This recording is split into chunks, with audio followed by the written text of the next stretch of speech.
I wonder if it's ever struck you how curious a thing it is that most of the things that we experience, we regard as things that happen to us, which we ourselves do not originate, which are events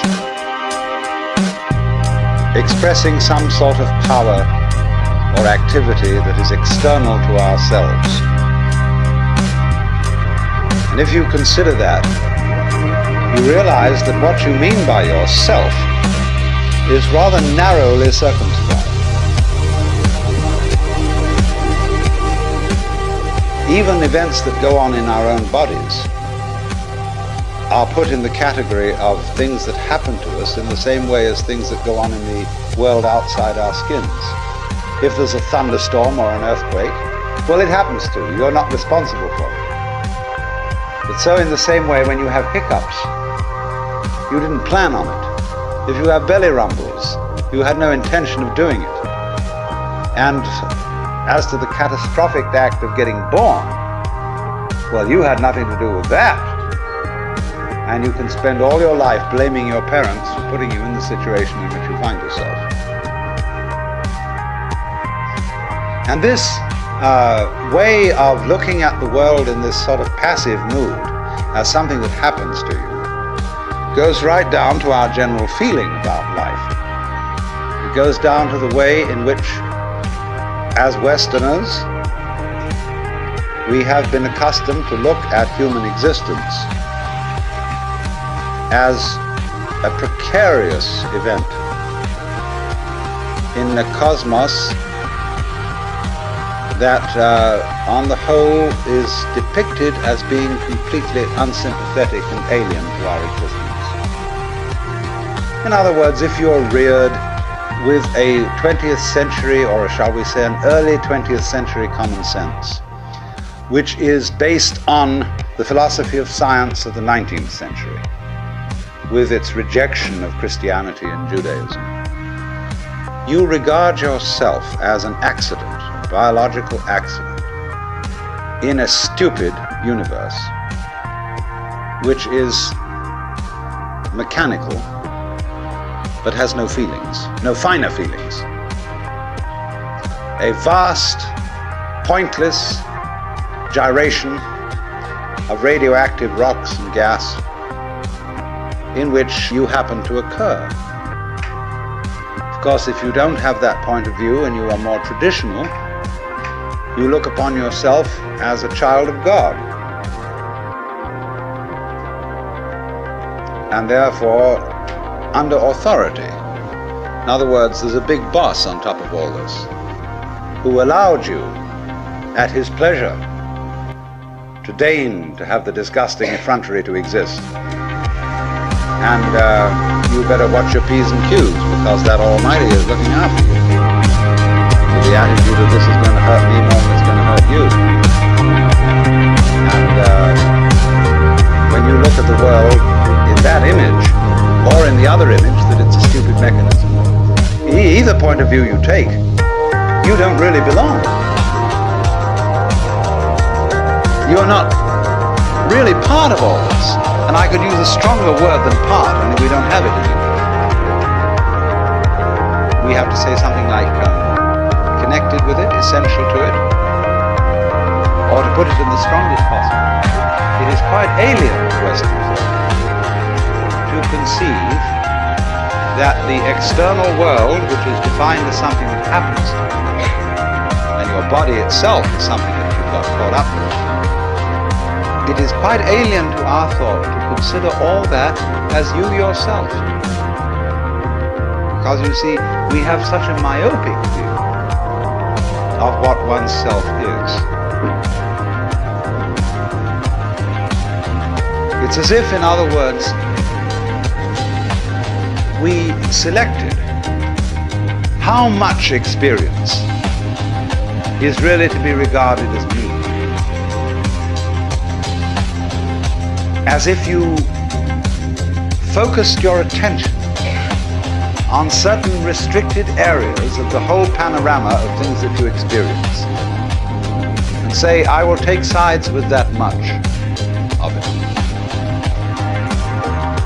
Now, we come here right at the start to an extremely important principle, which is the different points of view you get when you change your level of magnification. That is to say, you can look at something with a microscope and see it a certain way. You can look at it with the naked eye and see it in a certain way. You can look at it with a telescope and you see it in another way. Now, which level of magnification is the correct one? Well, obviously, they're all correct. They're just different points of view. You can, for example, look at a newspaper photograph under a magnifying glass, and where with the naked eye you will see a human face, with the magnifying glass you will just see a profusion of dots, rather meaninglessly scattered. But as you stand away from that connection of dots, which all seem to be separate and apart from each other, they suddenly arrange themselves into a pattern.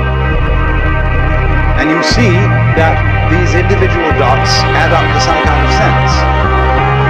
Now you'll see at once from this illustration that maybe you, when you take a myopic view of yourself, as most of us do,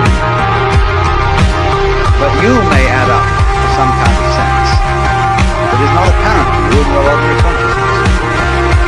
When we examine our blood streams, you see there's one hell of a fight going on. All sorts of microorganisms chewing each other up.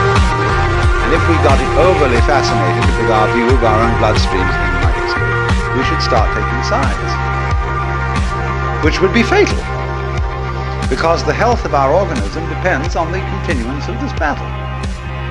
What is, in other words, conflict at one level of magnification is harmony at a higher level.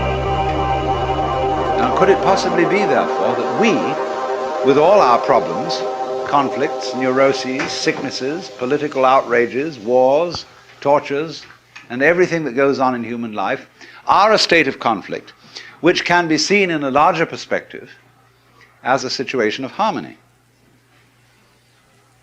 Well, it is claimed, you see, that some human beings have broken through to that vision, that they've slipped somehow or other into states of consciousness where they see the apparent disintegration and disorganization of everyday life as the functioning of a totality which at its level is completely harmonious.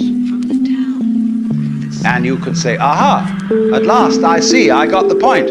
I've seen how all this makes sense. But what this insight depended upon was your overcoming the illusion that space separates things. That is to say, the space, the interval between your body and mine. The interval created by birth at one end and death at the other. And then after somebody's death, then somebody else's birth. These are events with intervals between them. And normally we regard these intervals in time and these intervals in space as having no importance, no function. We tend to see the universe itself as really consisting in all the stars and galaxies. That's what it is, that's what we notice. But the space in which all this happens is sort of written off as something that isn't really there. But what one has to realize is that the space is an essential function of the things in the space. After all, you can't have separate stars unless there is a space around. Eliminate the space and you will see you couldn't have this phenomenon at all. And vice versa. You couldn't have the space. They wouldn't be there in any sense whatsoever if there weren't the bodies in it. So the bodies in the space and the space are two aspects of a single continuum. They're related together in exactly the same way as a back and a front. And you just don't get one without the other. So the moment you see that intervals, that space is connective, you can understand at once how you not just to be exclusively defined as a flash of consciousness that occurs between two eternal darknesses, which is the popular common sense view which Western man has of his own life. That you consider that in the darkness that comes before your birth, there was no you, and in the eternal darkness that follows your death, there is likewise no you. And I'm going to discuss these matters not by appealing to any special spooky knowledge, as if I had been traveling on the higher planes and knew all my previous incarnations and therefore could tell you authoritatively that you are much more than this individuality. I'm going to do it on a basis of complete common sense, that everybody has access to the facts, and that just what you have to realize is that life is a pattern of immense complexity. And what you call yourself as a living organism, say, I am my whole body at the very least. Now what is that body? That body is recognizable, and I recognize my friends when I meet them again, with luck, and you recognize me. Although the last time any of you saw me, I was absolutely something entirely different from what I am now. Just as the flame of a candle is never a constant. The flame of a candle is a stream of hot gas. Only you say the flame of the candle as if it were a constant. Well, it is a recognizably constant pattern. The spear-shaped outline of the flame and its coloration is a constant pattern. But in exactly the same way, we are all constant patterns. And that's all we are. The only thing constant about us at all is the doing rather than the being. It's the way we behave, the way we dance. Only there's no we that dances. There's just the dancing. Just as the flame is the streaming of hot gas, just as a whirlpool in a river is a whirling of streaming water. There is no thing that whirlpools.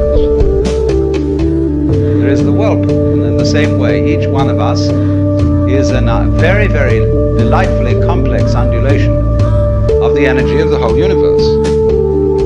Only by our process of miseducation, we've been deprived of the knowledge of that fact. Not as if there was someone to blame for this, because it's always with our own tacit consent.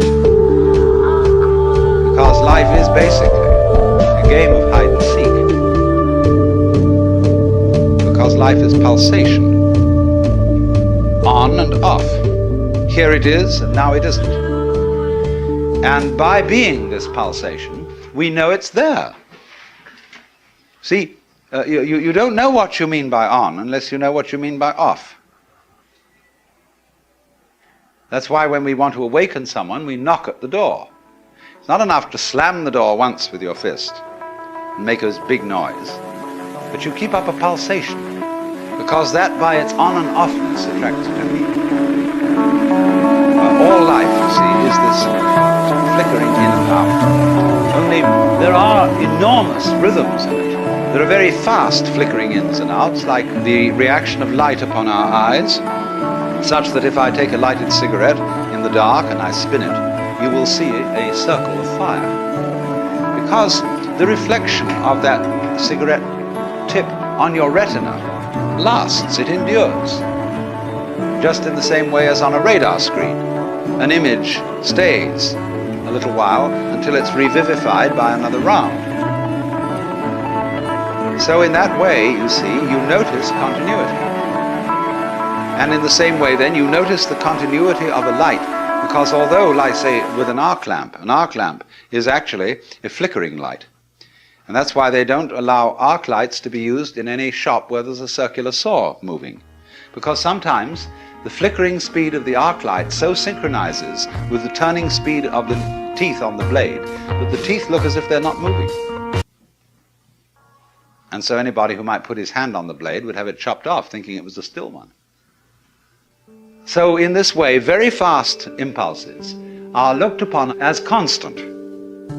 And we see where there are fast impulses a solid thing. When you look at the blade of a propeller or an electric fan, the separated 4 or 3 blades become a solid disc, and you cannot throw an egg through it.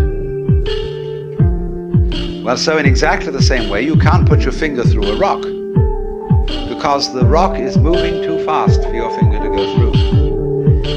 That's the meaning of the whole phenomenon of hardness. Hardness in nature is immense energy, but acting in a very concentrated space, restricted space, but going to beat hell. That's why you can't get through it. Now, from those very tiny fast rhythms, which give us the impression of continuity, there are also in this universe immensely slow rhythms. And these are very difficult for us to keep track of. And they impress us and depress us as our own life and death, as our coming and going, which goes for what is, to us, such a slow pace that we can't possibly believe that it is really a rhythm. We think of it as our birth, as something quite unique that could never occur again, because we're so close to it, you see, and it's moving so slowly. And so with that point of view, we are, like Marshall McLuhan has said, he borrowed a metaphor from me, which is that we are driving a car looking at the rear vision mirror. That means that the environment in which you believe yourself to exist is always a past one. It isn't the one you're actually in. The process of growth, the basic process of biology, is one in which lower orders are always being superseded by higher orders. But the lower order can never figure out, or only very rarely figure out, what the higher order is that's taking over, and may see it as a terrible threat, as total disaster, as the very end, but therefore can never be aware that the principle of growth always has and always will continue, because that's what's going on. But you never know what the next step is going to be, because if you did know, you wouldn't take it, because it would already be past. Do you understand this? That any certainly known future is an event of which we can say, you've had it. And in that sense, it's past. When we play games, and we say in chess or in bridge or whatever game you're playing, the outcome of the game becomes certain. We at that point cancel the game and begin a new one. Because the whole zest of the thing, which takes me back to the idea that this whole thing is a hide-and-seek game, is that you don't know what the next order coming up is. But one thing you can be sure of, it will be an order, and it will comprehend you. At the moment, we stand at a time in history where we're beginning to think of the great countdown on the end of the human race. Terrifying possibility that through atomic energy, we may obliterate this planet and turn the whole globe into a star. Maybe that's the way all the stars started. Imagine, you know, this great thing coming up. The countdown on the end. 7, 6, 5, 4, 3, 2, 1.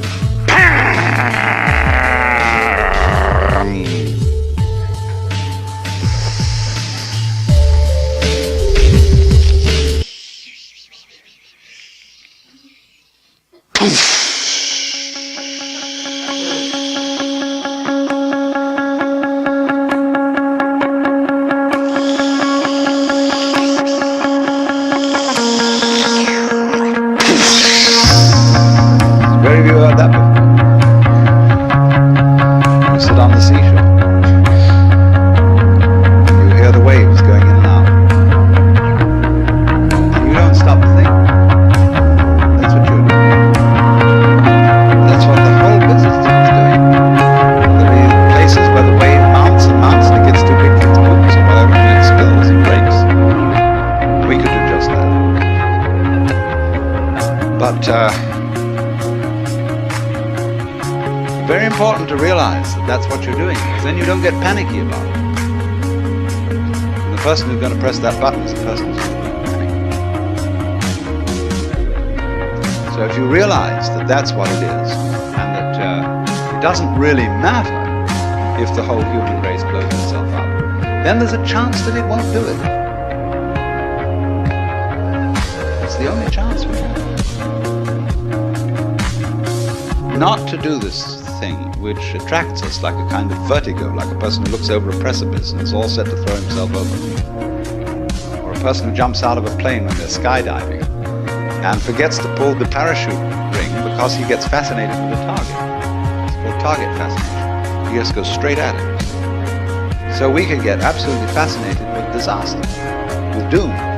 Or, all the news in the newspapers is invariably bad news. There is no good news in the newspaper. People wouldn't buy a newspaper consisting of good news. Even the free press is full of terrible news. Except the San Francisco Oracle. And the fascination, you see, for this doom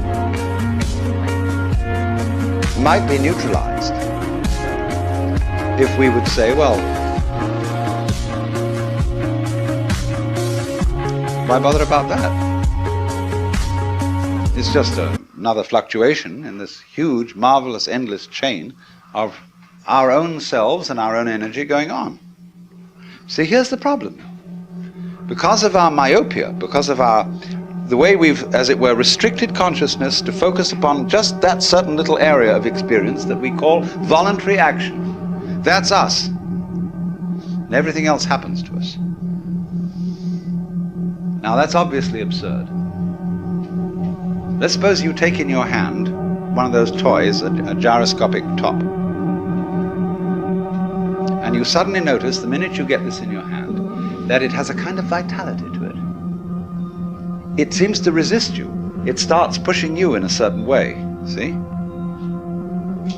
And sometimes you're with it and following it. And then sometimes you see it, it's just as if you held a living animal in your hand. You pick up a hamster, or a guinea pig, and you hold this little thing in your hand, it's always trying to escape. So the gyroscope always seems to be trying to escape your hold. Now, in exactly the same way, what you're experiencing all the time, all sorts of things are getting out of control and doing things you don't expect. It's trying to escape your hold. All right, then don't grab it so hard.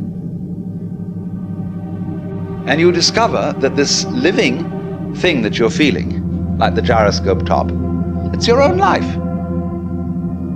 Because you can see very simply that you would not understand the experience that you call voluntary action and decision, being in control and being yourself, unless in opposition to that there was something else.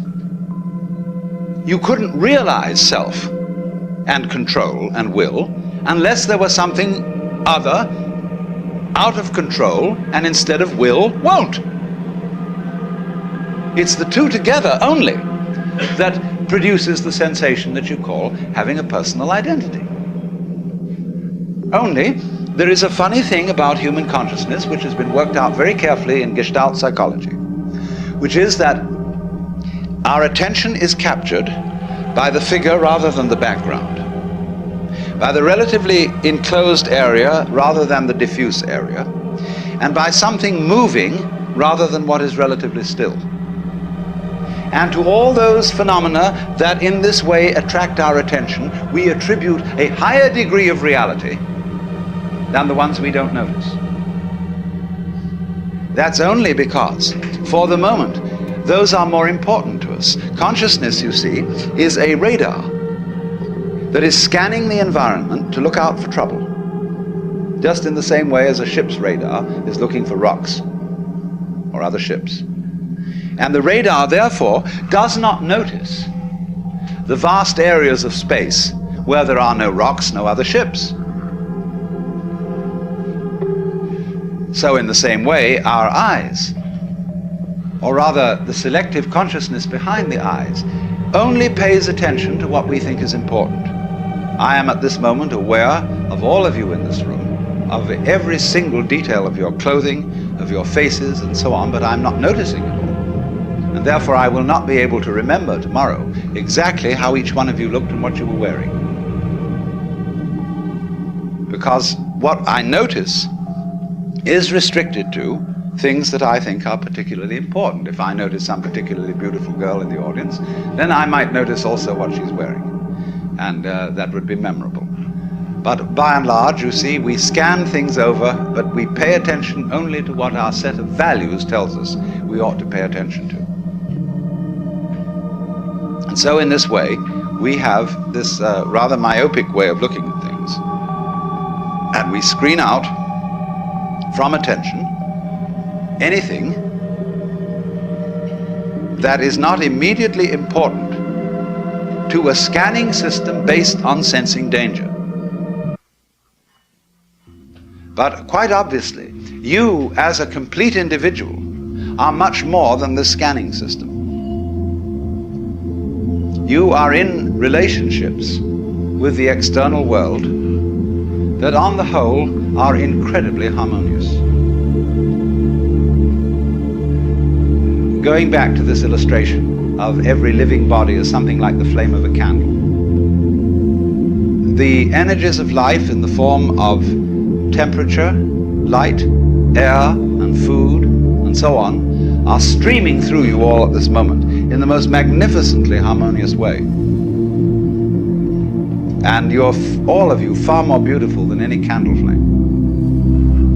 Just sitting in these chairs, just going, you know.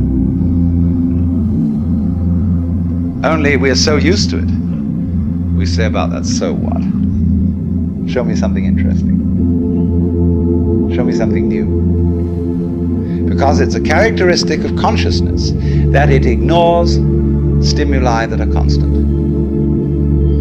When anything is constant, it says, okay, that's safe, it's in the bag, you needn't pay attention to that anymore.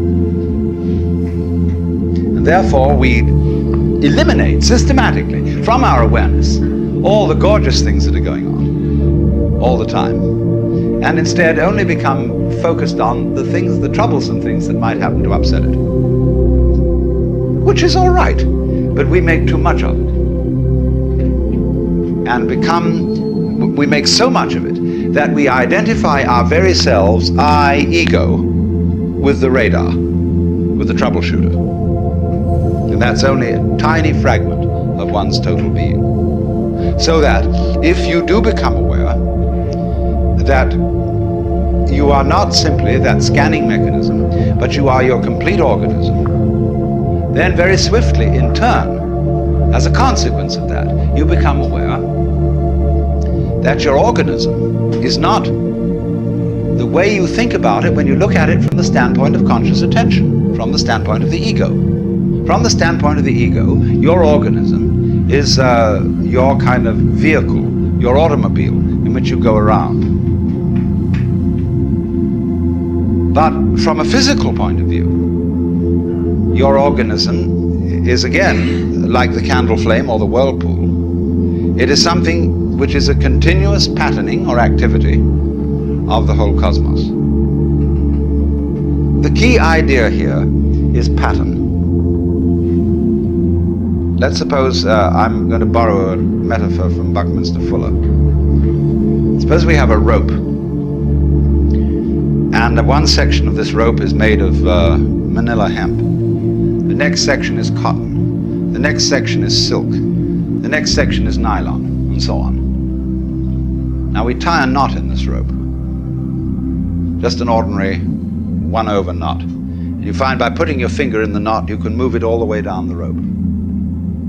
Now, as this knot travels, it's first of all made of manila hemp, it's then made of cotton, it's then made of silk, it's then made of nylon, and so on. But the knot keeps going on. That's the integrity of pattern, the continuing pattern, which is what you are. Because you might, for several years you might be a vegetarian, and you might be a meat eater, and so on, and your constitution changes all the time, but your friends still recognize you, because you're still putting on the same show. It's the same pattern. That is the recognizable individual. But we are trained in our language. The very structure of the language we talk deceives us into misunderstanding this. Because when we see a pattern, we ask, what's it made of? Like you see a table. Is it made of wood or is it made of aluminum? But then when you inquire into what is wood and how does wood differ from aluminum, the only thing a scientist can tell you is the different patterns, that is to say, the different molecular structure of the two things. And a molecular structure is not a description of what something is made of, it is a description of what dance it is performing, what motions, what kind of a symphony this is. Because basically, all phenomena of life are musical. And gold differs from lead in exactly the same way that a waltz differs from a mazurka. It's a different dance. And there isn't anything that's dancing.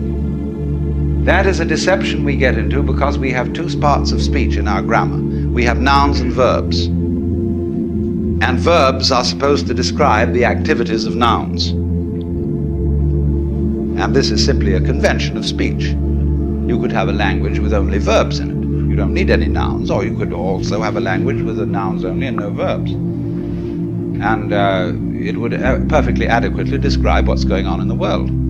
So if you were used to speaking with a language that had one part of speech, you could say just as much as we can with two, and be a lot clearer. Only at first it would sound awkward, but you'd soon get used to it. And then when you got used to it, it would be a matter of common sense that the patterning of the world is not some kind of stuff that's patterning. You don't have to seek for a substance underlying the whole thing, it's just patterning. And we're all that. And so in this